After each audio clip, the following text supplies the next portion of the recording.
What's up, Virginia? John from Virginia. How you doing, buddy? How you been? Better start Mutilator going in the background, as I usually do. Oh, no. What's up, Heather? It's at the very end. Man, I'll tell you, the song for the Mutilator, it's something. Fall Break. And here's the thing, like, I think that song sounds a lot like a song by Train. You know that band Train? I don't really like their music, but for some reason there's something about that Fall Break song that sounds like a Train song. And I'm wondering if someone in that band saw the Mutilator or Fall Break and lifted it for their song. Come on. There we go.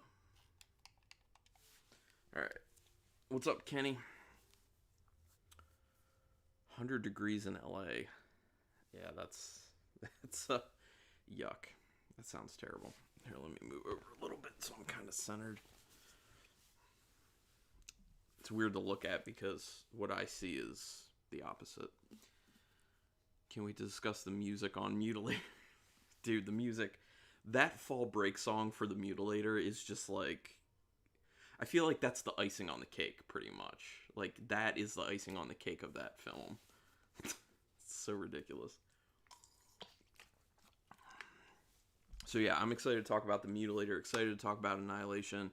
Unfortunately, I was going to re-watch Annihilation full on, but I needed to get it through Netflix DVD, and I didn't get any mail the past 2 days. So it should have gotten to me yesterday, but yeah, postal issues. Yeah. I'm also waiting on some soft pretzels that I had ordered that are amazing, and they're supposed to show up today, and they're supposed to get into the freezer ASAP, but that's not going to happen. Or if it does, if you end up hearing the someone ring the doorbell, I apologize, because that would be that, and my wife will have to come down and take care of getting those in the freezer. So Kenny, I'm glad that you have some thoughts on Annihilation. So anyway, I was going to be able to rewatch the full movie, but I wasn't able to because I didn't get it from Netflix DVD in time. But this morning I found on YouTube there was someone who had large chunks of the movie, so it felt really disjointed, but it was good for kind of refreshing a lot of my memory on it. And then this sounds dumb, but I went back and rewatched my own review on it from 7 months ago, and that helped me further with some of the ideas I had on it and stuff like that. So it worked out. Oh, Abbott, what's up, man? Welcome. Yeah, no, it's been a long time. For people who don't know who Abbott is, he and I used to talk to each other through another YouTuber's live stream, Eric Butts. His is the Eric Butts. He had like a bi-weekly live stream going on, and Abbott and I were almost always there. So yeah, it's awesome to see Abbott. Yeah, it's been quite some time, many months. Stay tuned and be amazed how I connect the Mutilator with the 1933 Invisible Man. That's right, you did make a teaser about that, John, at the end of our last live stream. So yeah, I'm excited. I'm excited for that one. Yeah, Marshall Fall Break. Well, and here's the thing. I guess I should have looked it up. How is the film called Fall Break, and then they get it to the Mutilator at some point? I don't get it. Like, rebranding, I guess, kind of like the film Killbots originally, then turns into Chopping Mall, which obviously Killbots is a lot what the film is actually about, and then changing it to Chopping Mall just sounds better and sounds more horror interesting, but it has nothing to do with it because nobody gets chopped up really, except the one guy gets his neck sliced, I guess you could say. But you know, oh, nice. Kenny's following Heather on Letterboxd. That's awesome. Yeah, I had looked at her Letterboxd, and it looks like she has a ton of stuff. I haven't signed up for it. I'm still playing around with the idea of maybe going ahead and signing up for it. But if that's the case, I'm not going to write reviews because I don't want to do that since I'm doing the video reviews. So I might just do it for just like giving star ratings and tracking what I've what I've watched, and also checking out other people's stuff like Heather's page. Yeah, I was confused how they changed the title. Yeah, me too, Kenny. I was like, I assume it's an interest thing. It's a branding thing. Although, when I was watching the Mutilator earlier this week, I was looking up an article of an interview with the guy who wrote it, what Buddy Cooper, I think his name was. That guy legitimately thinks that the film is like really good, which I was like, oh, okay. Because he was doing this thing about, in the article, he was bemoaning the fact that it got an NC-17 rating and saying that it would have been successful had it not had that NC-17 rating and it got downgraded to an R. He had protested that with the MPAA, but he didn't win the appeal. So he was saying that, yeah, it would have been way more profitable had that not been the case, which, maybe it would have been more profitable, but the way he was saying it made it sound like this would have been a massive hit, basically, if it wasn't for the rating of NC-17, which I don't think that's the case. Showed my sister The Invisible Man from 2020. I've now seen it 4 times, twice in the theater and twice at home. So now you've evened things out, Marshall. Twice in the theater, twice at home, very nice and even. That's awesome. Something tells me that's not going to be the last time you watch it either, because I feel your affection for that film, and that's awesome. I love it when I can find films like that where I'm just like, I want to watch them at least once a year, sometimes a lot more. Like The Cabin in the Woods for me is one of those films I just want to watch it a lot, but I usually end up only watching it a few times a year at most because, got a lot of other stuff to watch. Would still like to see what your ratings are. Yeah. Okay. Well, and that's one of the things, like, I assume you can just rate the movies on Letterboxd and not have to put in, like, any words into the review portion. Because I wouldn't. I'd just put the ratings in there. And if that were the case, I would actually put in every movie I watch, because I don't just watch horror films. I'm actually very much into a lot of other films. Like, just this week, I watched the film Tootsie with Dustin Hoffman. That's actually the first time I've seen it. Really good film. Really enjoyed that. Okay, so Marshall, you use it just to track what you watched. Yeah, that's kind of, yeah. If I do end up doing it, that's definitely what I would do, just to track what I've been watching. Couldn't get past the first 40 minutes. Didn't like it at all. John, you talking about The Invisible Man? Yeah. I liked it. I was a fan. Speaking of which, I put up my review. Speaking of Blumhouse, I put up my review for their movie The Hunt today. If you end up watching that review, my apologies for a little bit of ranting / rambling that goes on in it. Me just talking about, I don't want to get too deep into it right now, but me basically talking about how I don't understand political parties, like the whole concept of it. So, I mean, I do and I don't. I understand it. I don't like it, basically.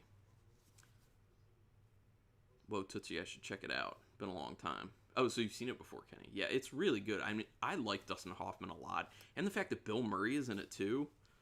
And Terry Garr. Terry Garr's a really good actress that a lot of people don't know. And she's very good. Karn's favorite non-horror movie is Doctor Strange. I do like Doctor Strange, I will tell you that much. I really, really do like Doctor Strange. I wouldn't say it's my favorite non-horror movie, but of the Marvel movies, it's up there on my list of one of the better ones. No review needed. There are plenty of movies I rated but didn't add a review for. Cool. Thank you for that input, Heather. Awesome. Yeah, I'll probably end up signing up for it then. Check out your review for The Hunt. Yeah. I tried to be as apolitical about it as possible. So hopefully I don't piss some people off, but, with stuff like that, even if I didn't say anything offensive or messed up or stepping over the line on either side, I feel like people are still going to have strong opinions about that film and probably put some crazy comments in it. So I'm expecting that, but hopefully that won't happen. Cooper changed the name in order to get it into distribution. It was an advertising move. Yeah, that's kind of what I suspected, John, so thank you for confirming that. I really do appreciate that. Yeah, That was my thought, kind of like the whole killbots chopping them all thing. So yeah, I mean, it makes sense. You got to do what you got to do to sell these things. You gotta. Oh, I got a message.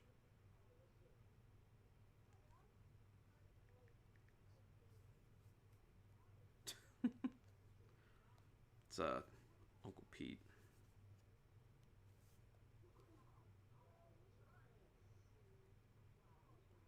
Let's let him know streaming right now.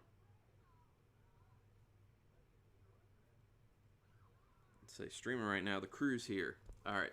So, shall we start talking about Annihilation?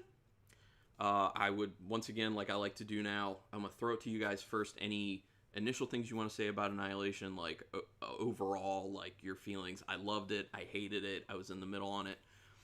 It is a film that I can see people hating. I really can see people hating, and I would see why. Because I think it's slow. It's very slow at times. I think it's kind of over the top with its artsiness, its auteur nature of how it's shot. So I think I could see a lot of people not liking it, but I loved it. I liked the film so much. I think it was actually on my, I'm pretty sure I put it on my top 20 list for the 2010s horror films. It's really good in my opinion. What up? Not a scrod. What's up, man? How you been? Yeah, you did. Well, you were on one of the other live streams, at least for a little bit, I remember. So yeah, welcome. Glad you caught this. Liked it less the second time I watched it. Annihilation, Uncle Pete? You liked it less the second time? And I could see that as being like watching fatigue, most likely, because if you already know the whole concept of the film and what's happening, it drags. Like, it's a 2-hour film. I mean, it can be very hard to make it through a 2-hour film. I was in the middle of it. I didn't love it as much as many others seem to. Can't believe Padme cheated on Anakin with Poe. For my Star Wars fans out there. Yeah, Natalie Portman. She's great. Well, and here's one of the interesting things for me about the film Annihilation. I feel like people don't really talk about it. I've heard a few people talk about it here and there, but for the most part, people don't talk about it. But it is a huge budget film, and it had a theatrical release. So, I don't know what happened, really. Oh, no, never mind. I do know what happened. They put it in the theaters. I don't know if it was based off of the initial performance. It was in the theaters for like 3 weeks, and then they pulled it and put it on Netflix from there. So, I think that's a weird move. I say do one or the other, but... Or do the full amount of time in the theater and then wait a little bit and then take it to Netflix, but I guess they do what they want. But I did hate the character Ventress. Dr. Ventress, so Uncle Pete, explain this. Did you hate the acting of that character, or did you hate the character itself, or all of that? I respected the risks it took, especially at the end. Yeah, well, and I will say I really love the film, but I think the end becomes way too much. I think Alex Garland, the writer-director, went too far with the end. Like, I get what he was trying to do, and he did it to a degree in a cool, interesting, artsy way, but I think he does too much of that. He goes too over the top, and he draws it out way too long, in my opinion, too. At that point, I think I said it in my initial review from 7 months ago, it starts to feel like he's just jerking off at that point. That's how it feels to me. Really enjoyed the movie overall. Cool, Uncle Pete. Cool. But then she cheated on Poe too with the black dude. Finn. Yes. John Boyega. By the way, Finn in those movies played by John Boyega. Awesome actor. I love John Boyega. The first time I ever saw him was in the film Attack the Block, and he was pretty much an unknown at that point. That was his first role, and he did such a good job. I want to do Attack the Block for one of these, because he did a great job, and that's a wonderful movie. Annihilation was an entertaining movie with some scary creature scenes. Yes, that is for sure, John. I really love, people cite all the time, the bear with the skull head. And the screaming, the human screams that come from that thing, that is pure nightmare fuel. That the alligator, I think it's an alligator, not a crocodile. The alligator that's in it early on is also pretty crazy and awesome. And I like that they did the alligator first and then they did the bear later, because it's like they're like, well, this is crazy and scary, and then they up the ante with the bear, because the bear is like pinnacle. There's a lot of good effects in there, though. It was watching fatigue since I knew all the spoilers. Yeah, I could see that, Uncle Pete. Would love to talk about the ending and how it relates to the entire movie. Sure, go for it, Kenny. I mean, you guys can jump all over wherever you want to go with it. Wasn't the biggest fan of Annihilation either. That's fine. You know, I picked these films hoping that people will, if you don't like them or love them, at least find something interesting about them and stuff to dig into and talk about. Because, like, when we did Slumber Party Massacre and Slumber Party Massacre 2, like, I don't think Slumber Party Massacre 2 is a great movie. Like, I don't really like watching it a whole lot. But going through it the second time, I found a lot of interesting stuff to pull out of it that made me respect the film more, so I can watch it more now, if that makes sense. Yeah, I was pretty confused by the last part. Not gonna lie. That's fine, Kenny. That's fine. I'll talk about my thoughts on what the end meant, or what the movie in general could mean. The bear scene was awesome. The bear scene. Everyone who's seen the film cites that bear scene. It is amazing. If people don't want to sit through a whole 2 hours of that, people should just find the clip of that scene and show it to them on YouTube. I'm sure it's on YouTube, and just because it's so good. I couldn't stand how emotionless Ventress was.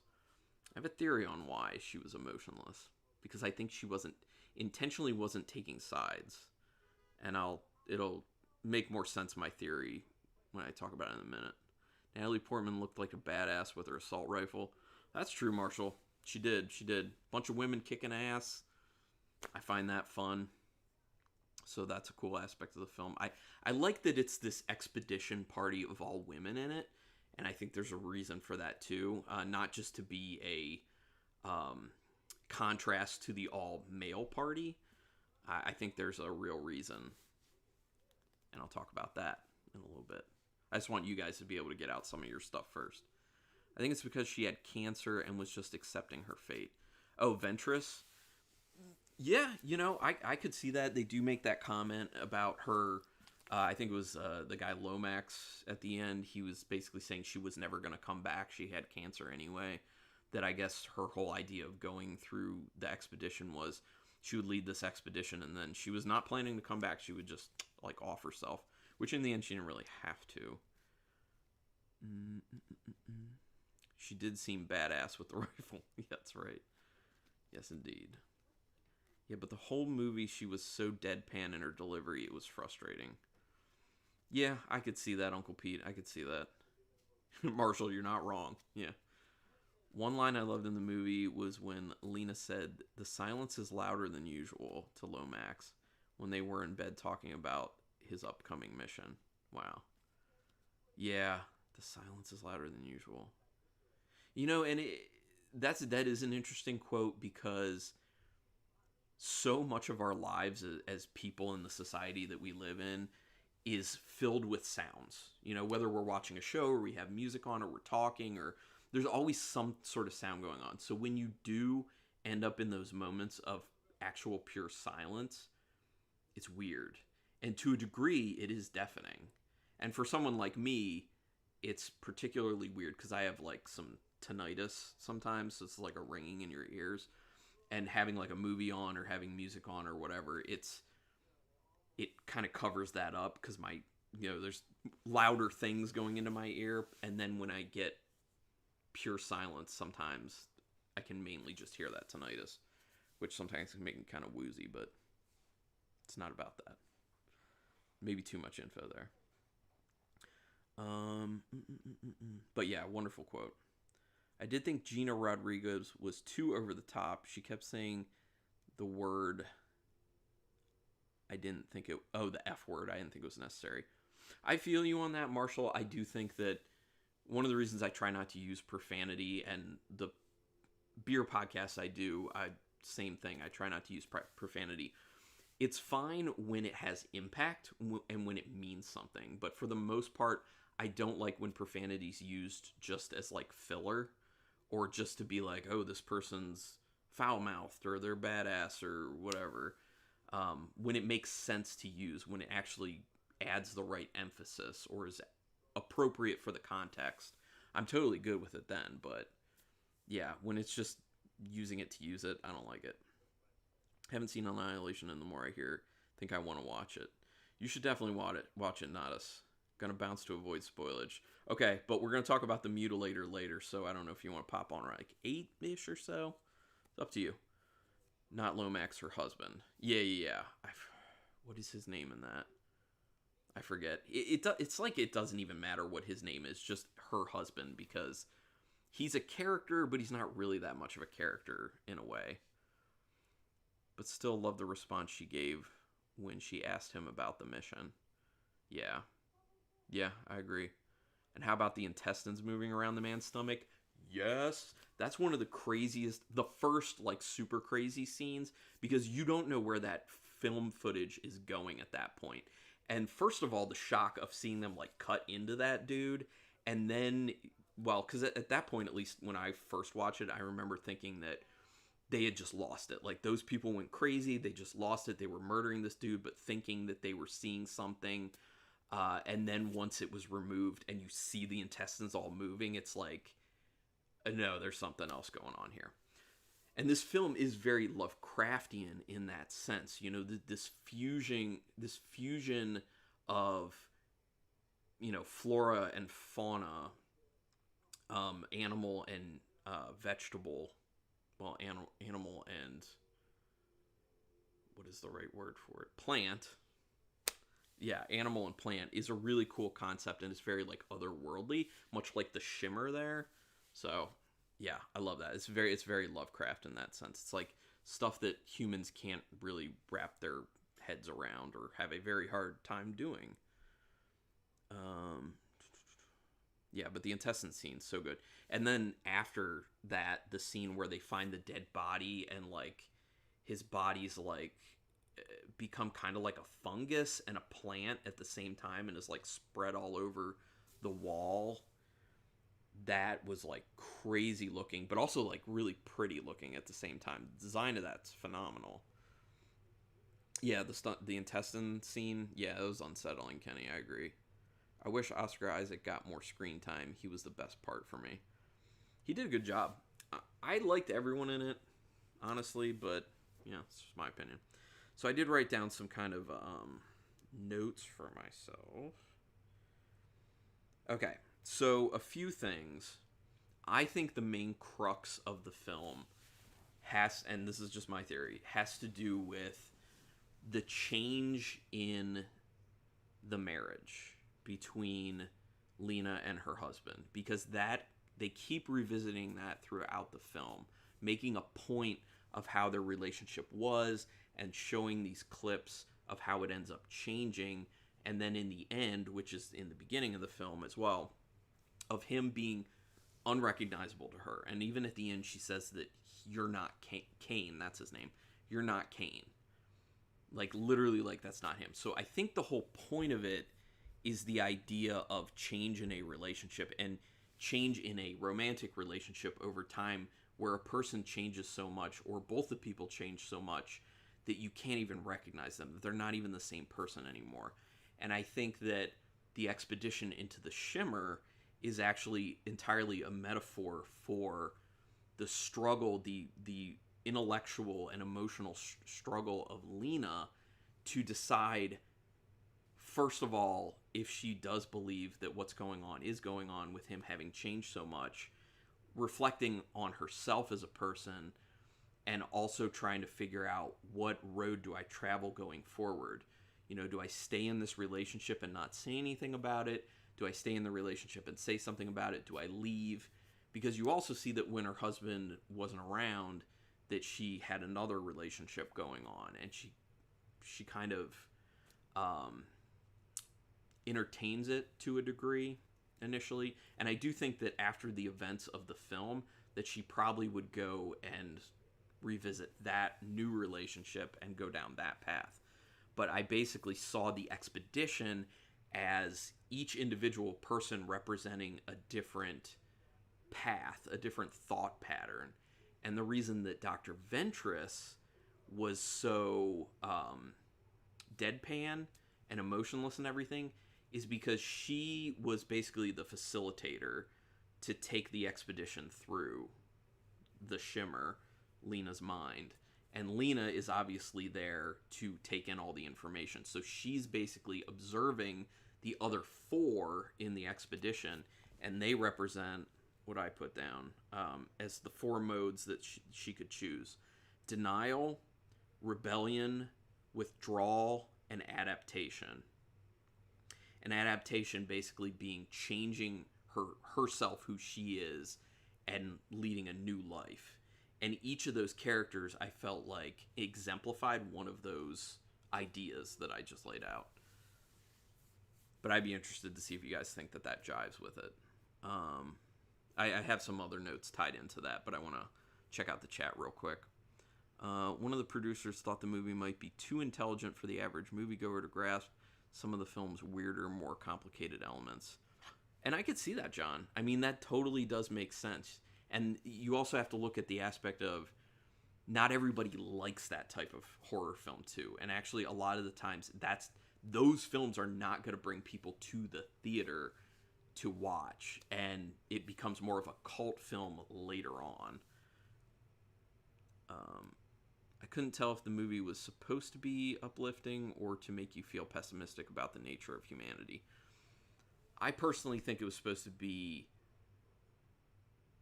depressing about the change and going through that emotion with Lena, but also triumphant that she made it through to the end, and hopeful for the future. Did she have another relationship? She did. She did. In the very beginning, she's having a relationship with someone else. She at least sleeps with that person. And then they kind of make some comments about, like, wanting to take it further, but she's very reluctant to. This wasn't your typical sci-fi movie. Kind of reminded me of Under the Skin. I can see that, Marshall. Yeah. Yeah, watching it, you can feel that it's not straight up what they're showing you on the screen. That there's something else under the skin. She was banging her friend, can't remember his name. Yeah, I can't remember the name either, because he's barely in it. But yes, yeah. It's definitely not the type of movie you can turn your brain off. No, you are correct about that, Kenny. Really good points, Carlin. Thank you, Kenny. Agree 100%. Thank you, Uncle Pete. Yo, Paul Phoenix. What's up, man? Welcome. We're talking about the film Annihilation. Not to change the subject, but did anyone check out that podcast I was on? You know I did, Uncle Pete. Hopefully some other people did. Which friend? Was he a professor or something? The guy she was with in the beginning? I think the Shimmer was where people can decide which fate they want to choose. Makes sense, Kenny. If they choose to go all the way to the lighthouse, then maybe they are totally committed to change their entire being. That's a good theory. I can totally get down with that one, Kenny. I like that. That's like part of kind of one of the things that I was saying, definitely. So you're seeing a similar thing. Got it. Wanted to ask at the beginning of the stream, but I mixed up my days and was late. It's fine. No problem. Mr. Tightwhite, what up, man? Welcome back. Yeah, the black guy in the beginning. Yes. I forget his name in it. I'll just go to IMDb. Because he had a name, and if the name is Professor, then I will remember that he was a professor. Because I think he was. Annihilation. To a somewhat mutated or maybe improved versions of themselves, like an evolution. Yeah, and Kenny, kind of tying into what I was saying, because, I'm going to just tie it in. You could view it as you go through an evolution when you go through a relationship and things don't work. Because everything you've gone through, and especially when the changes happen that then make you reflect and, go down all these potential paths of how you react to it and kind of break things down, synthesize things, figure out what's what. That can lead to a personal evolution to change you as well. So that guy, Daniel, he's just in there as Daniel. So that's the guy she was with, Daniel. Mr. Tight White, what up? Yep. Have you seen an old movie, The Innocents? Paul, I have not, unfortunately. Old British movie. It's a good movie. I've heard of it, and I believe it's on my list to watch, but that's also a very massive list. Hopefully I'll get to it sooner-ish. I've heard great things about The Innocents, never seen it. Yeah. Still haven't seen Annihilation. Seen Ex Machina. I have not seen Ex Machina. I've heard good things. I should check that out. For sure. Okay, so I have another... Let me see if I have any other super important Annihilation notes that I need to bring up.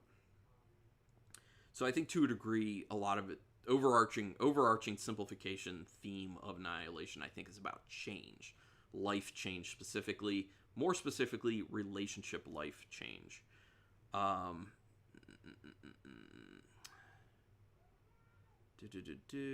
Okay.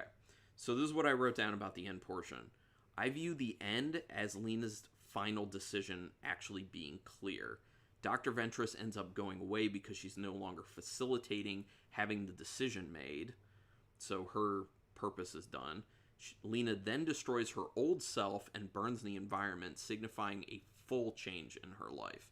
And if you remember, that's when, after all those events, after she's done telling that whole story, she then goes to Kane and says, "You're not Kane." Because prior to that, she wanted to believe that he was still there to some degree. So after all the events happen, she burns everything down. She gets rid of the other self. She's freed and she's changed. She's made that decision finally to put all that stuff to rest and move on, evolve, as Kenny was getting at, and start a new life. Another thing that brings me to, I guess it's more of like a potential supporting imagery for my idea here. If you remember in the beginning, they start with like showing some cells dividing. And in the beginning, the cell divides into 4 parts, into 4 other cells. It goes from 1 to 4. So 4, basically 1 to 4, going from Lena to the 4 decisions that Lena can make, which are the 4 members of the expedition, other than her and Ventress, because Ventress is the facilitator, because I believe she's a psychologist, which makes sense because that's all about the mind and, yes, studying the mind. So that's why it makes sense that she's a facilitator. Then at another point where they're focusing a lot on the relationship between Lena and Kane, they show one cell that divides into 2, kind of signifying that they were one in their relationship and that they've split apart to become 2 individual beings. And obviously he came to that first because that's when she starts to realize he's not the same person. So he split away initially, and then she was trying to decide, where do I go from here? I'm lost, basically. So she goes into the Shimmer with these 4 different modes of making up this final decision on what to do with herself.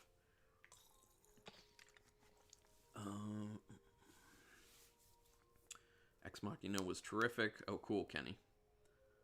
I'm going to watch Annihilation again to have a better understanding. Yeah, some of these films, you kind of have to watch them a few times to really start seeing more to it, because the first time you watch it, you don't know where it's going. So then the second time you watch it, since you know where it's gone, you're realizing more things, you're seeing more in the scenes, you're getting more of the context and the subtext and all that stuff. But cool, yeah, I mean, let me know your thoughts, Kenny, after you do that. I just watched the Daniel part. What in that short conversation leads you to believe they were doing the nasty? Weren't they in the bedroom together? Not the conversation in the building. There's a portion later where they're in the bedroom together, I believe. Yeah, I don't remember if they actually show it, them getting it on, but I do remember there's at least like a post-coital or suggested as a post-coital scene where they're in the bedroom together. I quickly scrubbed through the film, didn't see anything sexual. I don't know, I'm pretty sure. I look. It's really fast. It's not a long scene at all. Like, at all.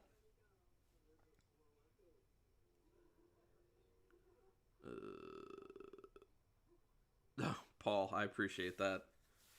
Um, you know, you know, making a comment like I deserve more subs. I don't know if I deserve it because, there are a lot of things I could do to kind of pull more people in, but yeah, no, I appreciate the sentiment. I mean, it'd be awesome if I did get more subscribers, but it is what it is. I mean, I'm happy with the way the channel's been going, and I just go through it and enjoy myself doing what I'm doing, and that's the important part of it.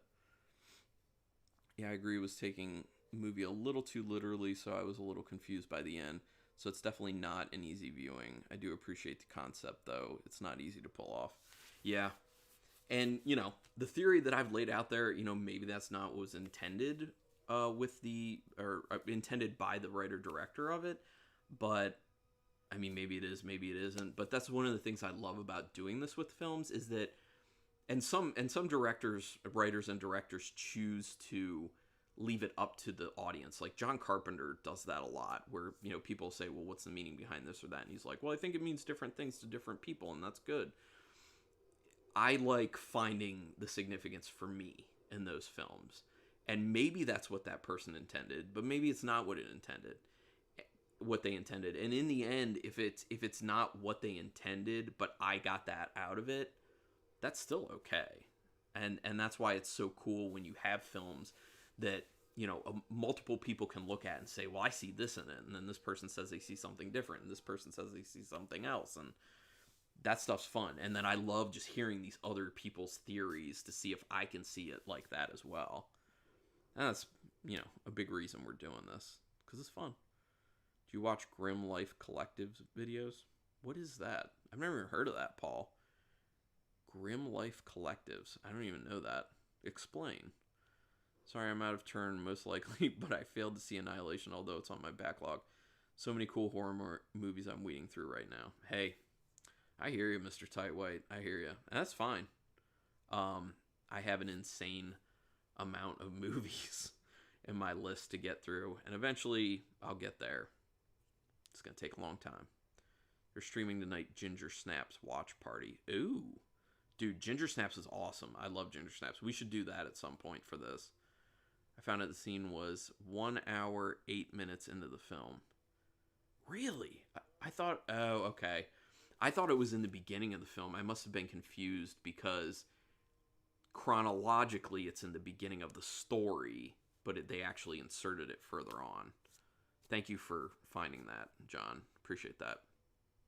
Search for them on YouTube. Cool horror stuff. Cool. Yeah, Paul. I'll take a look. I'll definitely take a look. Grim Life Collectives. Okay, got it. I'll have to check that out for sure. So, super dense with Annihilation. For that reason, I love the visuals in this film. I love a lot of the concepts in this film. It's beautiful. I mean, the environment that they create inside the shimmer, that's that fusion of the animals and plants, I think is wildly imaginative, very creative, looks beautiful, looks amazing, and thank goodness it was a high budget film. Sorry, thank goodness it was a high budget film because then they could do that.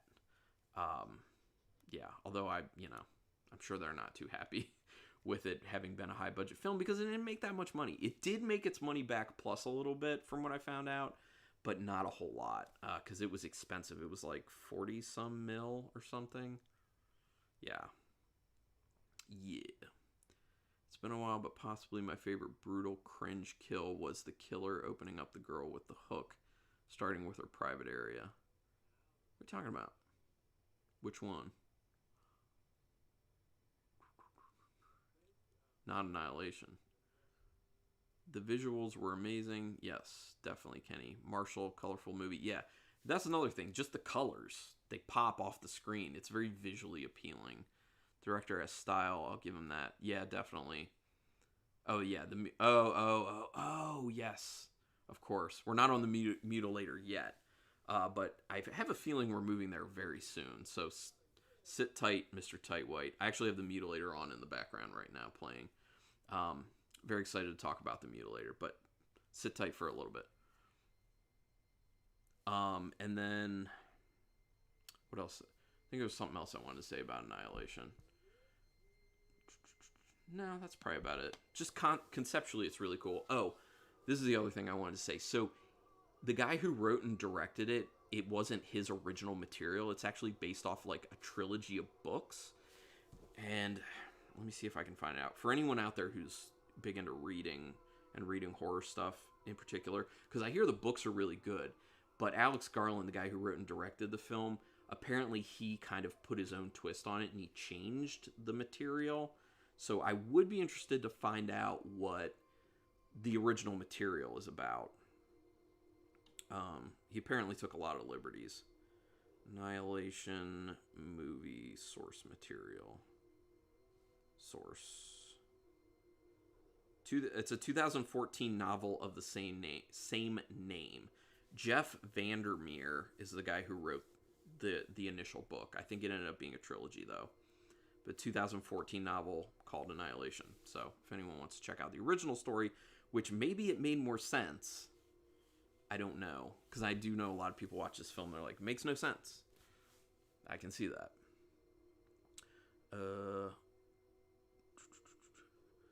I would love to hear your review about Ex Machina. I'll check it out at some point. It was his feature debut, so he didn't have as big of a budget, which is amazing, but it's a really fun movie and interesting ending as well. Cool. Yeah, like I said, I've been wanting to get to that film. Hopefully I can get there sooner than later. Someone asked if it was a suicide mission. You're a biologist, isn't the self-destruction coded into us, programmed into each cell? That's a good quote. And that's a good quote. I like that. So yeah, that would say suicide mission, basically. Thank you, John. Yeah, you're all good, Mr. Tightwhite. And yes, that kill scene was something else. And, well, I'll save it for when we're on that, but yeah. With the different colors of the shimmer, it looked like an oil slick. Yes, on a rainy day. That's a great comparison, John. I totally agree with that. I 100% see that. Really cool. Southern Rich trilogy. Okay, got it. Cool. Awesome kill. The kills in general and the Mutilator were kick-ass. Southern Reach. Okay, thank you. Southern Reach trilogy. Got it. Thanks, John. Just watch your Versus video. Do you like Takashi Miike? I do. I do like Takashi Miike, Paul. Quite a bit. I haven't really reviewed... I haven't reviewed any of his stuff yet. I will at some point. I own a bunch of his movies. Off the top of my head, what I can remember, I own Audition, Ichi the Killer, Fudo, Shinjuku Triad Society, Rainy Dog, Ley Lines, Great Yokai War,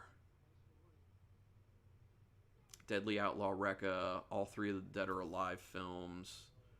I own a lot of Miike, basically. 13 Assassins.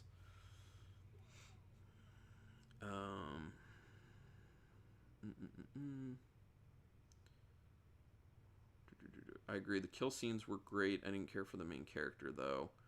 What you guys think? Lena? Kenny? What do you think of them being clones the moment they woke up in the Shimmer?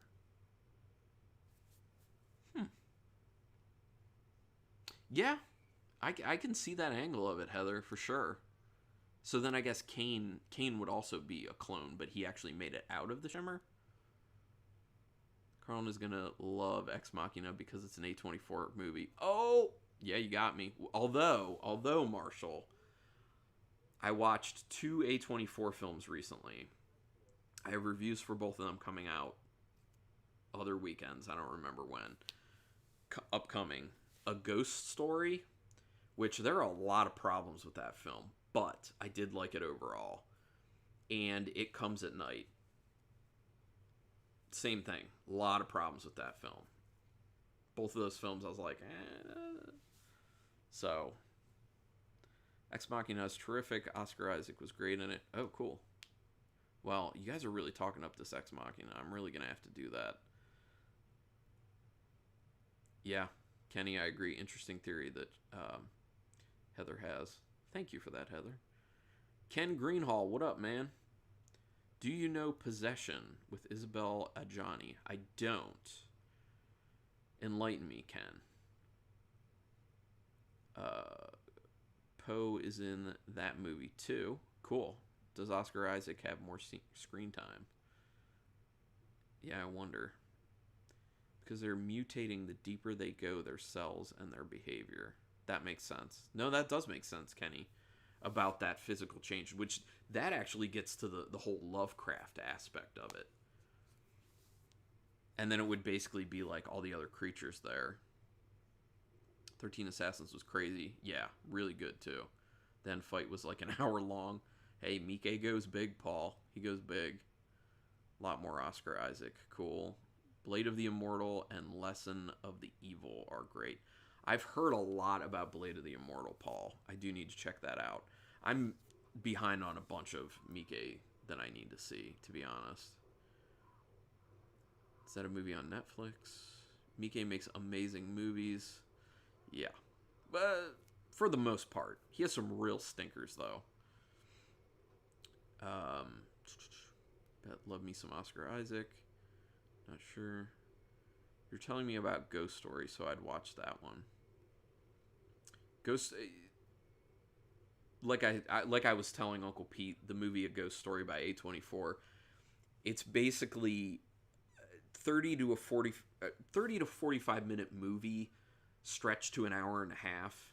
So it kills you with how long and drawn out it is, especially like the first like 40 minutes just suck basically, but after that it's really good. So like I was saying, it has issues, but I do recommend it ultimately because if it was that 30 to 45 minute film, it would be unbelievably amazing in my opinion. It's very low budget. They don't remember how long they had been in the shimmer when they wake up, so I think that is why people think they were clones. Oh, so basically just like wiping their memory. So it's a combination, Heather, of their memory just basically being wiped in essence and the biological changes they're going through. That's interesting. Yeah, by all means, Uncle Pete, go get dinner ready for the fam. No problem. Possession is nuts. I will need to check out Possession then. Although I don't really like Possession films overall. But I'm willing to give them another shot. Were they clones? It's not destroying, it's making something new. It's the same body, just changed from within. Right. Yeah. Yeah, that's a good point. I could see that. The same like husk shell basically, but different insides. Which kind of actually goes to my theory about the change in the relationship and the person changing and adapting and evolving to that situation. You're the same person on the outside, but you're a totally different person on the inside. And sometimes relationships actually do that to you. They make you a different person. Because if people stayed the same throughout their entire life, I think they're living wrong. Just saying. You change over time, whether you know it or not. You don't know Possession from 1981? She won the Best Actress prize at Cannes for her role about a woman who is sleeping with a monster. Oh, that sounds a little familiar. 1981 was the year I was born. Johnny's performance was epic. I'll have to check it out. But thanks for bringing that up, Ken. I appreciate that. I will have to check that out. So, Ex Machina and Possession. I'm actually just going to put them on my Netflix DVD queue and move them up towards the top. So then I will definitely remember to do that. Also, I'm going to be getting The Final Girls. I know some people have said some good things about that. So I was going to watch that one. Ex Machina.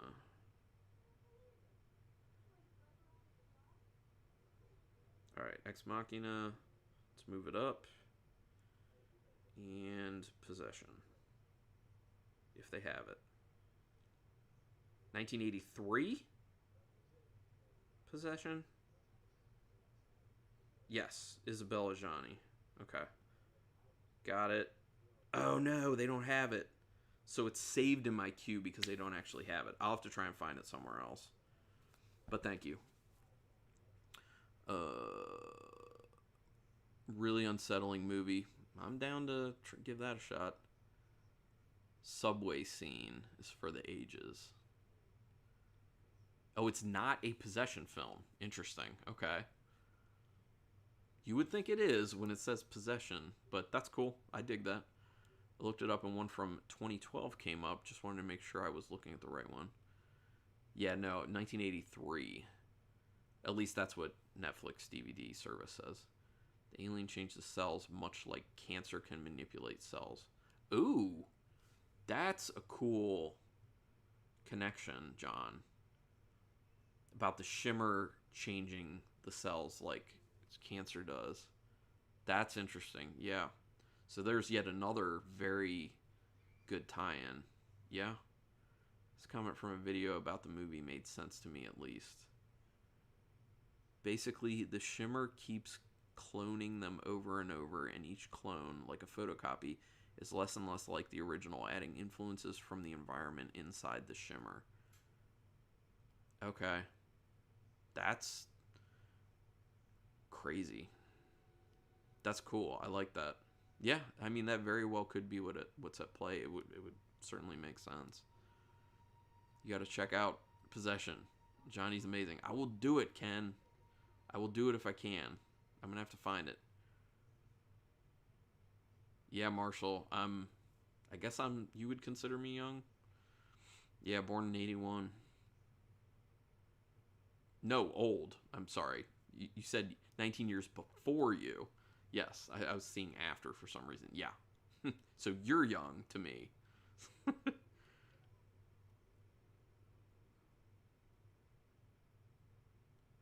European version. Okay. I'll see if I can find it, Ken. I'll see. Anyone seen The Guest? I'm going to watch it with my daughter in a few. No, Mr. Tightwhite, I've not seen it. I haven't heard much about it either. Possession with Sam Neill? European version of Possession is the full cut from 81. Okay. Horrible American version is from 83. Okay. And heavily cut. Okay, that makes sense then. Got it. Thanks for that clarification, Ken. Oh, and Sam... Okay. So confirmed, Sam Neill's in it. I do like Sam Neill. Even though I don't really like Event Horizon. Hot take. Event Horizon's not a very good film. Hot take. Mr. Tightwhite, I have not. Yeah. Okay, so it seems like we're kind of petering out on Annihilation. Can I get a confirmation? Are people wanting to move over to Mutilator talk?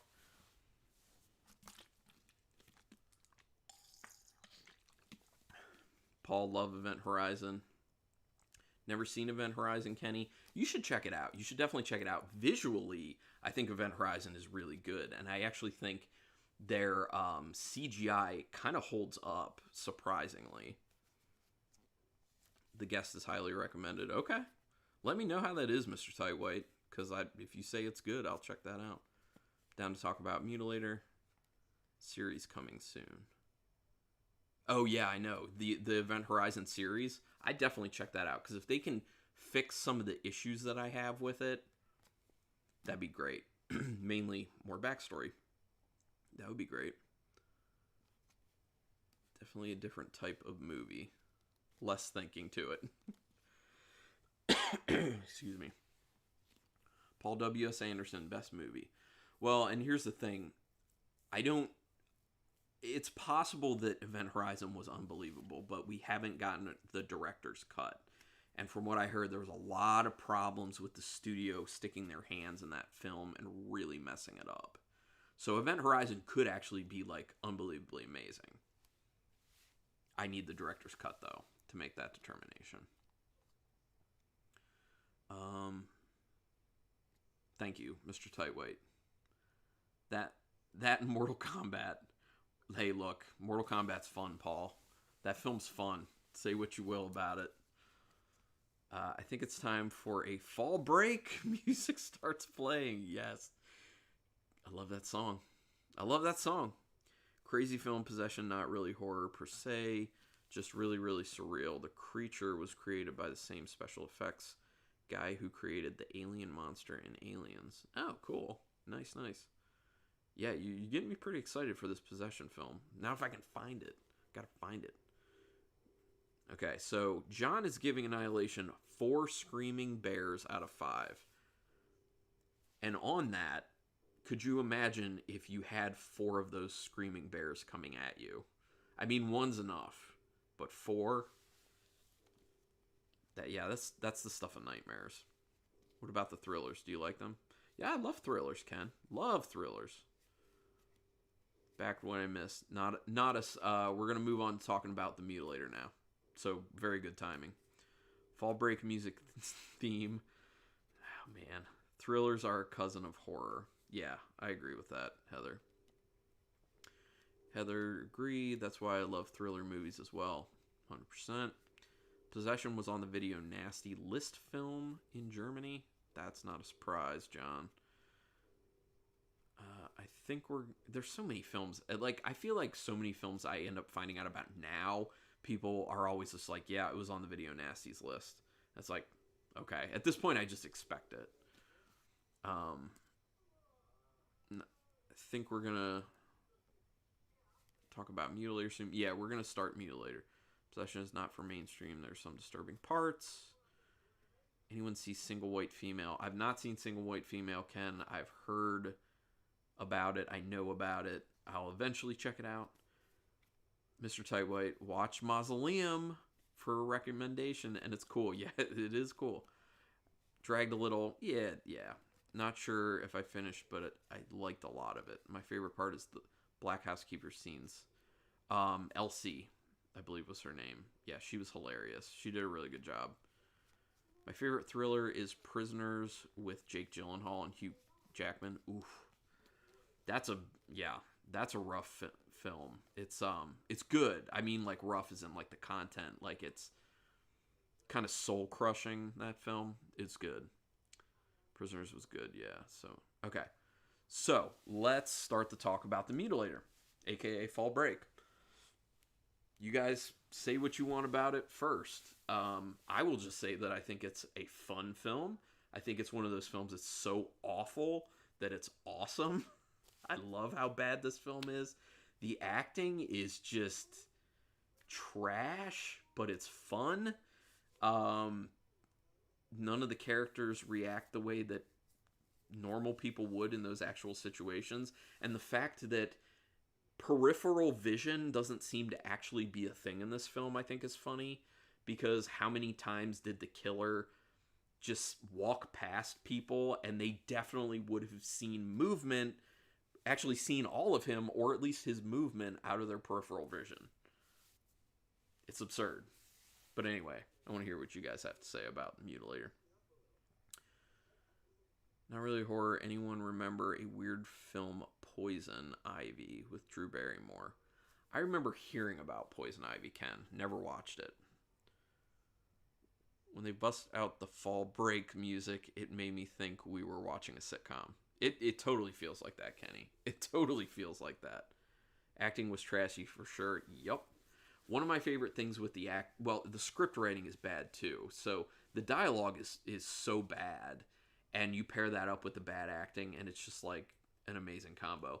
But like one of the things that kind of sets you up for how bad the dialogue is going to be is like when they were in the bar and they were talking about their plans for the break, and the one person literally said like, I'm going to get a high score on the video game machine. You can't even like name a game. You're just like, generic video game machine. And there were a few other lines like that throughout the film where it's like a very vague comment like that, where it's like, why isn't it more specific? It would be more specific if this was real life.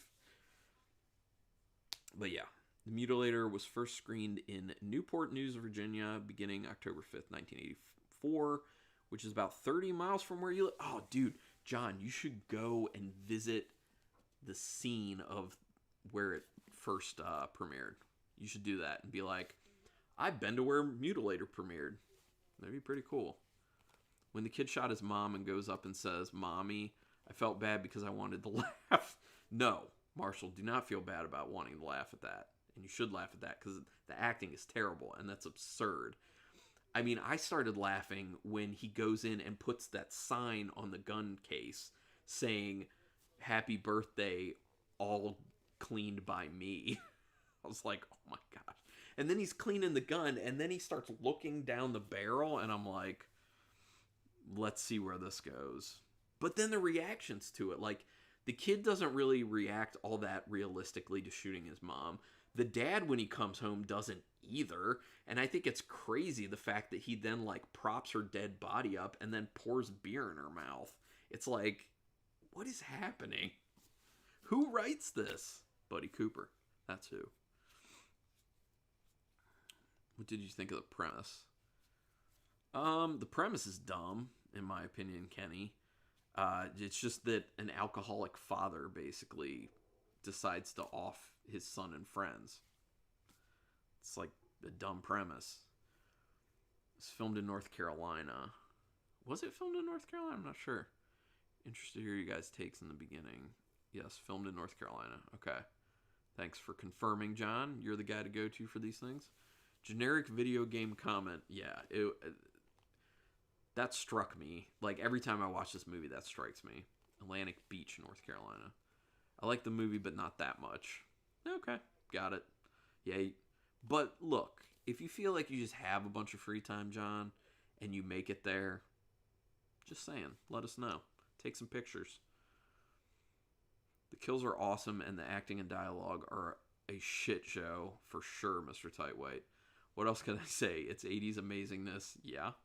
Again, it has one of the most brutal kills ever. Yes, beginning is bizarre AF. Yep.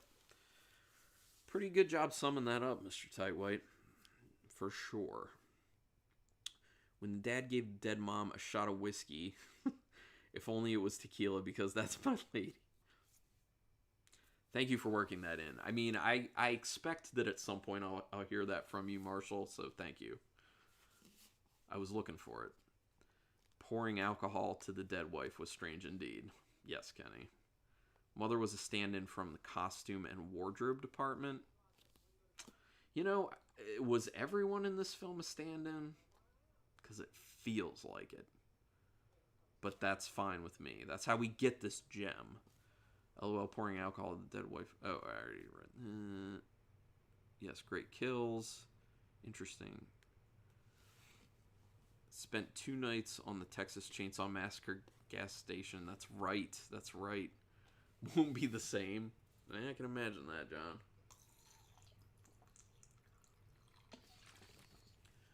So, oh man, who's the guy? The guy who did the practical effects, who did the kill scenes for the Mutilator. He went on to do, oh man, I gotta look that information up because it was pretty mind-blowing when I found it out. So he did, basically there was someone who ended up becoming much of a bigger name, Mutilator, and did some pretty impressive effects for movies. Cast and crew, where is it?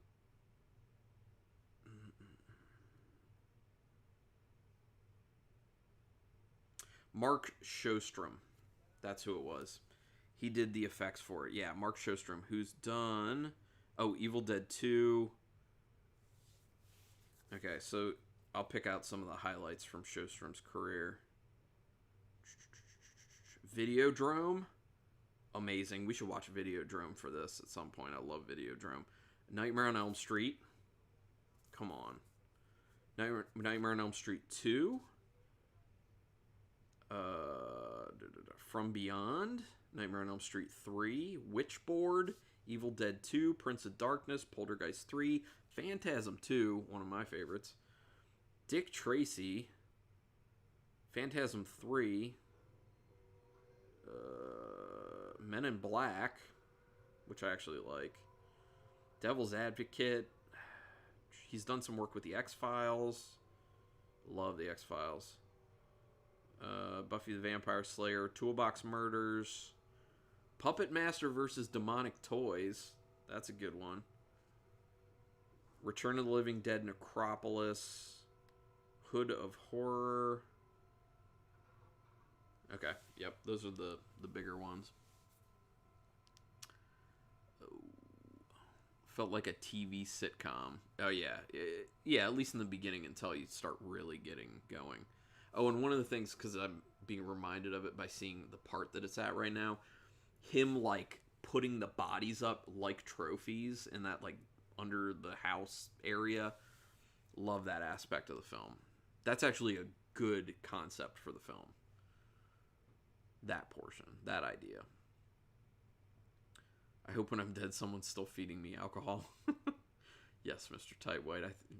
We should all be so lucky. Marshall will hook you up with some tequila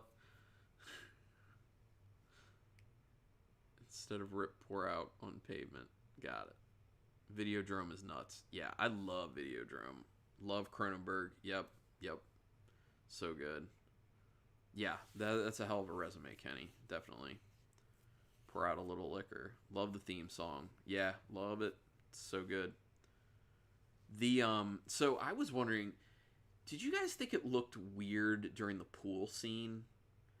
It kind of looked to me, because it was like covered, but what it looked like to me is that they just put like a bunch of small trees and pots around the outside of the pool and then put like a really large blue tarp over the top, which seemed like they probably did that because it was like cold and they needed that for warming it up for shooting. That's what it kind of seemed like to me, but it just looked weird. And that's another point about the whole like issue with no one has peripheral vision in the film. How do you not see the guy at the pool? Like, there's no one else there. It's very easy to see another person at the pool. He wasn't really hiding. Cronenberg's versatile. Yep. Have you heard of his son's movie, Possessor? It's supposed to come out this year, and it's amazing. Marshall, I want to check out Possessor, Brandon Cronenberg. If you don't know, Brandon Cronenberg did a film called Antiviral with Caleb Landry Jones as the lead actor. First of all, Caleb Landry Jones is an amazing actor, and he's underutilized. He was in Get Out. And the other thing is, Brandon Cronenberg did an outstanding job with Antiviral. Check that out. It's really good. While they were filming the film, Mark Shostrom celebrated his birthday, which fell on Friday the 13th. Nice. I like that. Eastern Promises and A History of Violence. Great movies. Those are good movies. Thanks, Paul. So I remember this film in my local video rental store right next to Sleepaway Camp, and I felt they were too dumb to watch. Yeah, but now you're kicking yourself, huh? Should have watched them back then. Till last week, I watched SC and was supersized at the creepiness. The end. Should I watch Mutilator? Yeah, you should definitely watch Mutilator. It's got some crazy kill scenes. It's dumb. It's just fun. It's like bad fun movie. It was a nice random pool. Very random pool, yes. Did anyone bring up that the whole movie was filmed like a sitcom? Yeah, Uncle Pete. A few people said that because, yes, it really does have this sitcom feel in the beginning. It's ridiculous. And they did have a lot of, like, weird comedic dialogue to it that you're just like, huh? The first kill seemed a little clunky, or was it just me? No, I agree. It kind of seemed like they didn't really know what they wanted to do. I agree with that. When he drowned her in the pool. Yeah. It was dumb. But after that, it got a lot better. Dangerous Method. A Dangerous Method was boring, though. I haven't seen that. It was like super slow motion or something. Kenny, it was. It was super odd. Super odd. Too dumb to watch. Those can be the best kind. You are correct, Heather. Those are the best kind. They filled the pool with milk to make the water more cloudy. Ew. Really, John? What? But why? Like, why? Or are you joking? You could be joking. I got a screener for it. A great body horror movie. It got under my skin and knocked me on my ass. Ooh, really? For Possessor, Marshall? Nice. Oh yeah, the pool scene. Yeah, the pool scene. Ruth Martinez, who played Pam, is 5'9", which is taller than me. That's taller than me too, John. I'm like 5'7" and a half.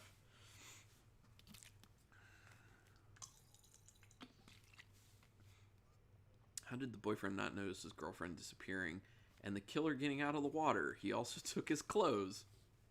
That's what I'm saying, Marshall. A lot of this is just like the killer just walks past the person and they don't see him.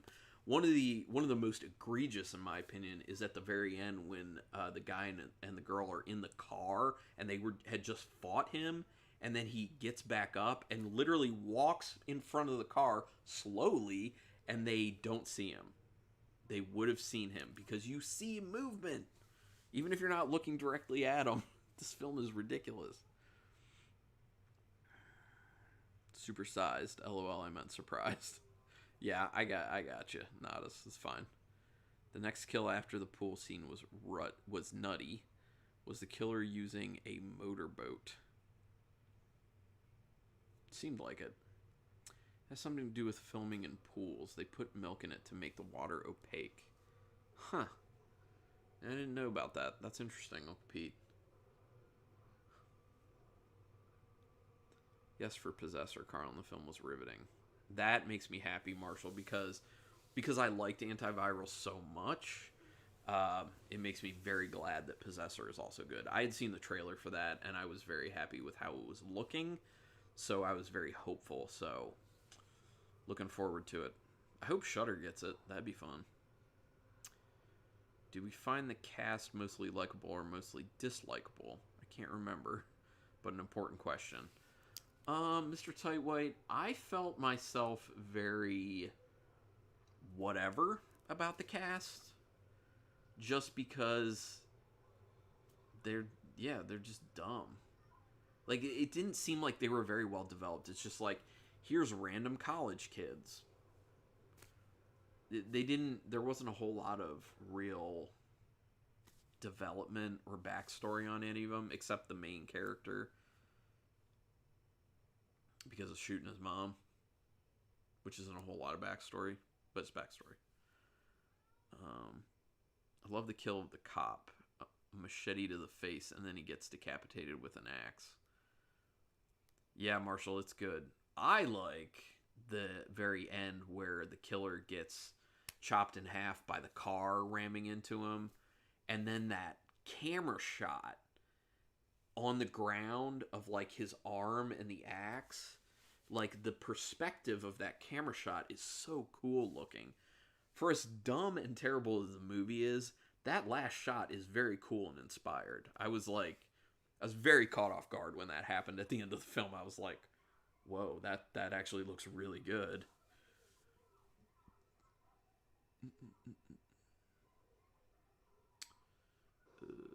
Killer was not playing around. Nope.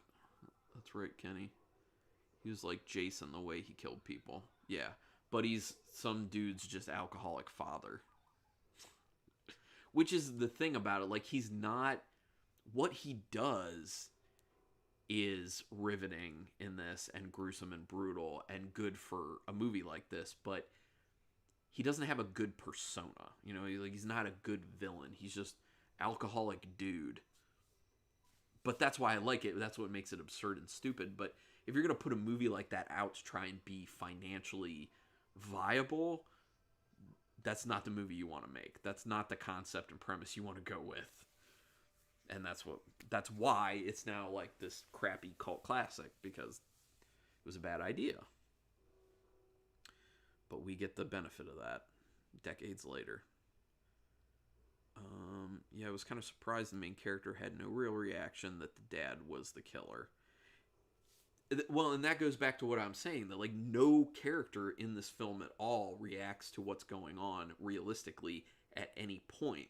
They shrug a lot of stuff off. Like, a lot. That's a hallmark of terribly written films. And directed, terribly directed, because the director should at least fix that on the set. Yeah, totally Uncle Pete. All the characters were forgettable. I'm with you, definitely.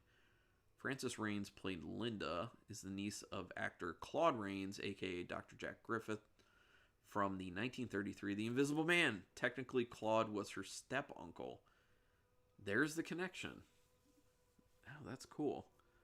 That's cool, man. That's kind of like the info that Joe Bob gave last night that blew my mind about Atanas Illich, the guy who played the driller killer in Slumber Party Massacre 2. I was like, what? Totally cool. Yeah, Carlin, his body was cut in half, and he still managed to kill another cop by getting his leg. I know. That's just that next level absurd, Marshall. Next level absurd. Just, yeah. But that's why we love it now. Well, I do. You could tell his lower body was buried in the sand. Oh, yeah, John. Yeah. Yeah, you could totally tell his body was just buried. Hey, you do what you gotta. The cop that had his leg cut off at the end was a false leg. The actor lost his leg years ago. Wow. Well, that's one way to do that effect. You can only do so much with a $400,000 budget. That's true. That's very true. But there's what film was I watching? Oh, Mike Flanagan, the guy who's done like Doctor Sleep and Oculus and The Haunting of Hill House. His first film, Absentia, was a $70,000 budget. And it's a good film. I watched that recently. I'm going to have a review coming out on it. For as low budget as it is, he achieved a good amount. And mainly that was from like camera work and directing and having like a good concept for the story. So $400,000 in the 80s versus $70,000 in 2011. Just saying. You can do great things with a small budget. And another film I want to point to, it's not horror or anything. It is kind of sci-fi-ish. Unbelievable. $10,000 budget. The film Primer. It's about, Shane Carruth did it, and it's about time travel. It's about these guys who kind of discover how to do time travel. Super low budget, amazing film. And that film was so good and so well respected. And scientists looked at it and said that it had the most realistic representation of what time travel would be. So Shane Carruth then, after that, went on to be a consultant on time travel in films. And he did so for films like Looper with Bruce Willis, which is cool. And also another super low budget film, I think I want to say $30,000 or $40,000 budget that's on Shudder that I think is really good for being as low budget as it is. The Headhunter. Really good. Let me know if any of you have seen The Headhunter.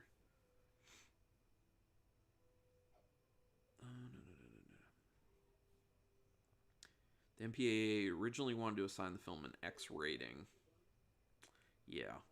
What I found interesting is the killer was able to hide on the property most of the movie. Usually the killer is coming from the outside trying to get inside. Oh. I hadn't really thought about that, Mr. Tightweight, but that's an interesting idea, or an interesting point, I should say. Yeah, that's totally right. It usually is like an outside force trying to break in. And here he was there the entire time. Not only was he there the entire time, but that was his house. And he invited people into his house to then kill them. And they thought he wasn't there. That's cool. Thanks for bringing that up. And you own Primer. I do as well. Great film. Yeah, Marshall. It was a good point. Good point. It's the end here. They're in the car. Oh no, it won't start. Oh no, they turned the light on. He's not there. But you should have seen him just stand up and walk away. Wasn't that dark? Any other thoughts on the Mutilator? I feel like there's like one other thing I wanted to say. I do like the beach house. I love the setting of the film. The setting is fun. I know they don't deviate far from the original location of the beach house, but it just looks so interesting, and the layout is so interesting that I just like it. I just think it's a cool uh, environment for the film to take place. But I also really like beach environments and like coastal towns in particular with horror movies, because some of the ones that I love the most, like Humanoids from the Deep, Dead and Buried, The Fog, just those ones that are on coastal towns. It's just, I don't know, there's something about it for me that I just think's cool. The Hook murder was impressive. I agree, Kenny. You could like feel how much that would hurt in that scene. That hook, when it's like going in, even though she's still clothed, it's like, ooh. Yeah, it was pretty brutal, Kenny. Remember the part where the girl made the boyfriend look for their friends before she would have sex with him? Then they sped up his movement as he got dressed. I do remember that, John. So weird, so odd. The other thing is, the game that they were playing, like, what was that game? Blind Man's Bluff, where like they walk around with their eyes closed trying to find each other. What a stupid concept. That's what they're doing with their vacation. Come on. Oh, yeah, she waits for the lighter to heat up in the car to burn the killer's skin. Yep, just happened. That part was so random. Yeah, it was random. I would back you up and even say that ending was more effective to me than Sleepaway Camp. Huh. I don't know. Oh, here it is. Oh, there goes the leg. There goes the leg. There is no reason to believe that he would still be alive after he just got bisected. Oh, there it is. God, that shot looks so good. Bringing that axe down, and the perspective, the axe and the shine on it that's right in front, and then he's in the background. Ah, this looks so good. Seriously, what was that game? Yeah, what was that game? That's what I'm saying, Kenny. Ridiculous. Wasn't this film where they played a blind pirate? They were feeling their way in the dark, but it was so bright. I know, right? Yeah, that's another thing. That's another absurd thing about that game, John. Kenny was going to ask about it. Yeah. Game didn't make sense for such a small place. Another good point there, Heather. Yes. Yeah. Not only, as John pointed out, it's in a lot of light, but yeah, it's so small. Like, you would find each other like that. Yeah, so dumb. Haven't seen Sleepaway Camp. Oh, Kenny, you haven't seen Sleepaway Camp? Okay, no spoilers, people. Don't spoil Sleepaway Camp for Kenny. Gotta see it. But I heard the ending is infamous. Yeah, it is. Definitely. Plus, she had to wait until the lighter got hot enough to use it. That is true.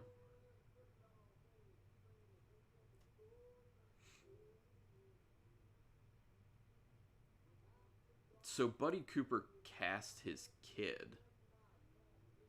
Trace Cooper. I assume that was his kid.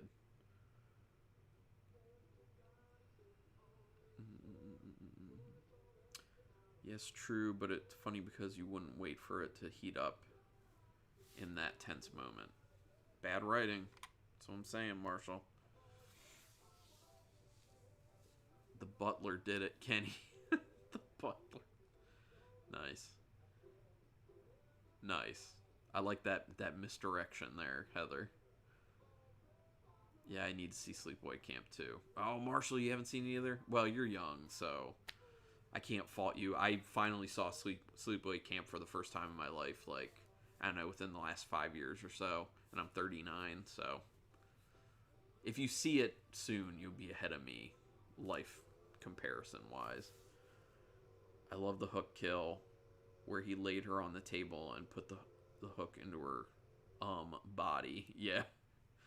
Yeah, when that scene came on, I was looking at the TV, and it's still impressive. Like, it looks messed up and gruesome and painful and brutal, and yeah, it looks good. Watch all three, Kenny. Don't let anyone tell you different.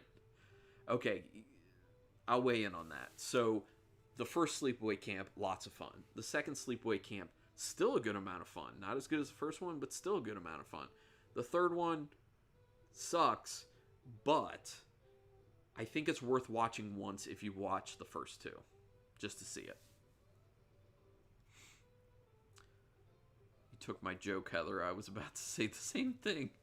Great minds think alike, Uncle Pete. Slasher movies. Oh, Paul, you don't like slashers? I enjoy some slashers just for fun. Not many options in the early 80s for fun entertainment. I guess having sex was the best thing to do in slasher films during this era. Yeah, I mean, video games weren't much of a thing. You were either having sex or reading books. Let's be honest. Slasher movies are the best. Marshall loves slashers, yeah. I like a lot of different subgenres. But the nude was pretty tame compared to Slumber Party Massacre. Oh, yeah, Kenny. The nudity, unbelievably tame in comparison to the first Slumber Party Massacre, i.e. the shower scene that was just there for nudity.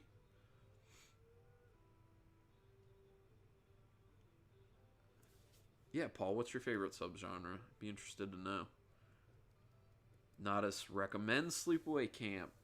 Great, terrible film. I concur with that. So 80s it hurts. Yeah. In the best way it hurts. Oh, you're tired of slashers, Paul? Yeah, I mean, at some point a lot of them end up feeling very formulaic. There isn't a whole lot of variation to it, so you pretty much know what you're going to get. So, yeah, I could see that. That's how I've kind of like burnt out on zombie films that way. That's how I feel about zombie films. I've seen more than enough of them. We keep getting the same stuff. But there have been some recently that I've actually enjoyed. I read a lot. I don't read a whole lot, Uncle Pete. I commend you for reading a lot. My wife does. She loves to read. Would you recommend the Ring series? Got released on Shudder. So, Kenny, I haven't seen the original Ring. I saw the American version way back when it initially came out, and I really liked it. So I would assume that the Japanese original is good. I haven't seen it, and I haven't seen the sequels, so I can't say whether I would recommend or not. I would say, though, it's worth a shot to just watch each one once, at least. Just give it a go. See what you think. Michael Myers, Ghostface, Chucky, and Leatherface are coming back in 2021, so let's go. Oh my gosh. Yeah, that's crazy. All of them are coming back. I watched the American version, which was good. Yeah, I liked the American version. I thought they did a good job back then. I haven't revisited it in a long time, so be interested to know how I feel about it now. I have to revisit. Watch 80s movies from my childhood the other day, Evil Speak. I've heard about Evil Speak, and recently I've heard some people talking about it. I do want to check that out. Yes, Uncle Pete, agree. Yummy was fun. That was a fun zombie film. I actually did enjoy Yummy, which is on Shudder, people. I'm kind of mad they put In Search of Darkness on Shudder. They made it seem it was so exclusive, and I paid $40 for the Blu-ray. Well, Marshall, at least you have the Blu-ray. Because it's not going to be on Shudder forever, I don't think. And at some point, people will be looking for that.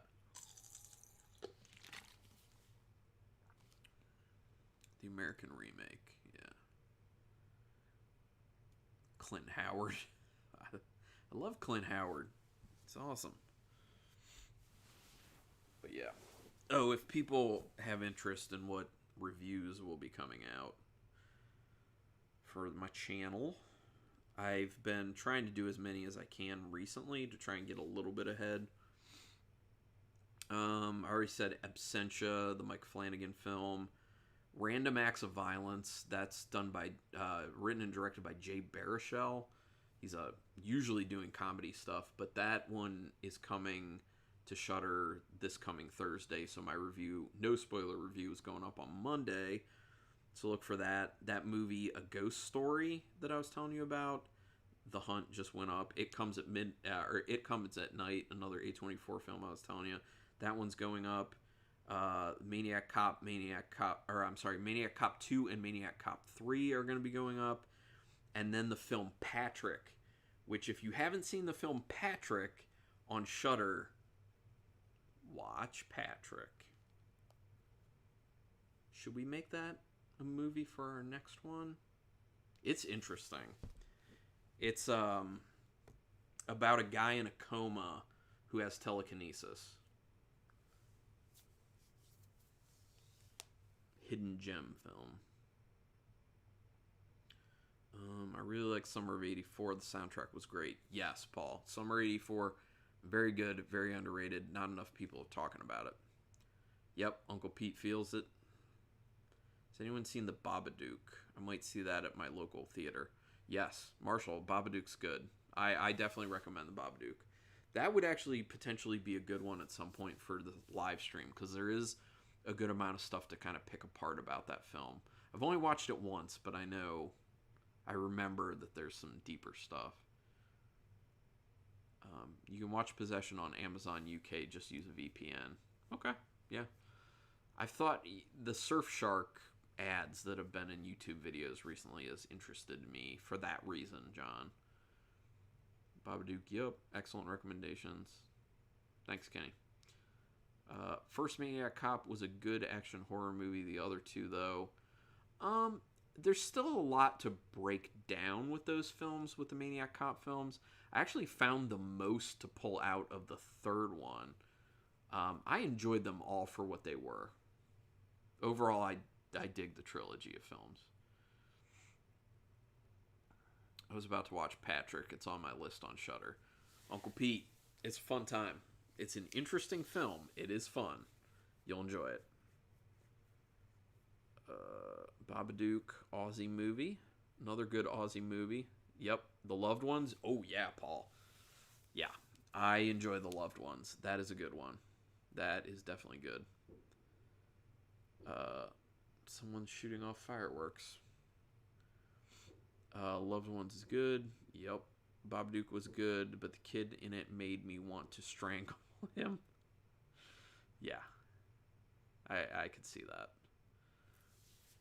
All right, let's start talking about movies for the next stream. So,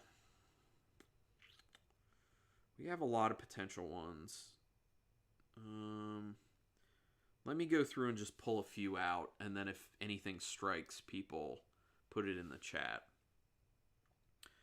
Tammy and the T-Rex. We'll do the less serious one first.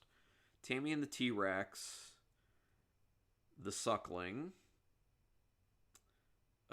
Dude Bro Party Massacre 3. Sorority Babes at the Slimeball Bowl-orama. Tucker and Dale versus Evil. Vampire Circus, which is a Hammer film. City of the Living Dead.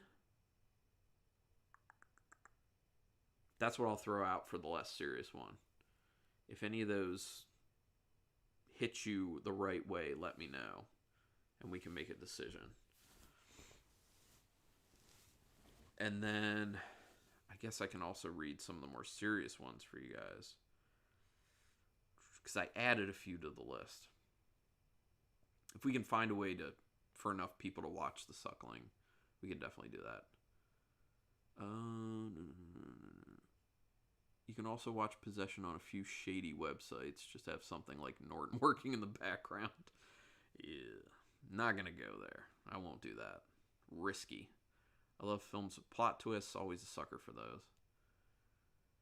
Yep. Vampire Circus. Just watched it and loved it. The Suckling. Okay. John, can you tell us where is The Suckling available? I own it on Blu-ray, so I can just watch it that way. I just want to make sure that other people might have the ability. Oh, Paul's also tired of vampire movies. Kenny's heard of The Suckling. A lot of people have heard of The Suckling. Iranian vampire movie. Oh, that's the Girl Walks Home Alone at Night. I think that was the last one I watched. Yeah, that was probably A Girl Walks Home Alone at Night. I enjoyed that. I thought that was a good flick. Can't watch it on Amazon. Okay, so Amazon, no suckling. What else? I just want to make sure that enough people will actually be able to watch the movie. It's on Tubi. Okay, the suckling's on Tubi. Is everyone okay with that then? And we could do the suckling. That's one I've actually been meaning to get to, and I know John has been advocating for making that one of the films for a while now, so I would also like to get to it for that reason.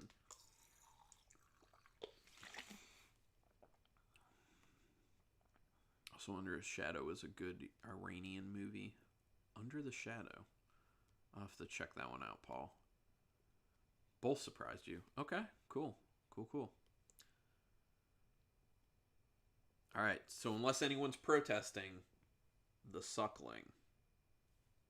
All right, we're going to do the suckling for that one. Then let's talk about options for the more serious films. So I added a few. We could do I Am the Pretty Thing That Lives in the House. This is another Oz Perkins film. It's on Netflix. And if you remember, Oz Perkins was the guy who did The Black Coat's Daughter. So it could be quite interesting. The original Evil Dead is now on Netflix, so Evil Dead could be one we could do. Cabin Fever, the original Cabin Fever. One very interesting looking, I have not seen, it's on Shudder, it popped up, The Strange Vice of Mrs. Ward. That one looked really interesting to me. It looks like it's like a Giallo style. Gerald's Game, which is on Netflix. That's a Mike Flanagan film. We could do Patrick, which I was just talking about. The Witch, if you guys want to go back to an A24 film, that's on Netflix. Incident in a Ghost Land on Shudder, which is brutal but a good film. The original Wicker Man, which is on Netflix, or Splice by Vincenzo Natali, which is on Netflix. I'll stop there for now. That's enough thrown out there. Anything that catches your eye or ear, let me know. I see Uncle Pete says Evil Dead. John didn't like The Pretty Thing Lives in the House. I haven't seen it, so I just put it on there because it's one I've been wanting to see. Cabin Fever or Evil Dead. Yeah, those are both. Yeah, man. Sorry if you hear a noise. I'm turning my TV and gaming system off. I never understood the praise the OG Wicker Man gets. Paul, I love the original Wicker Man. A lot of it has to do with Christopher Lee's performance. He does an excellent job as Somerset. Evil Dead is always a good choice. Okay. People want Evil Dead? The Evil Dead and The Suckling. Sound good to everyone?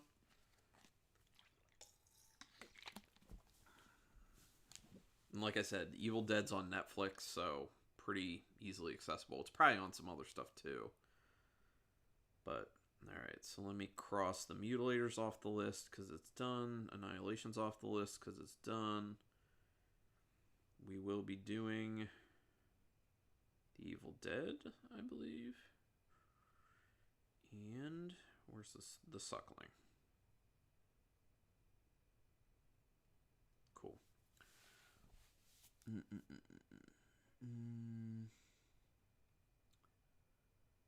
I love the Wicker Man remake.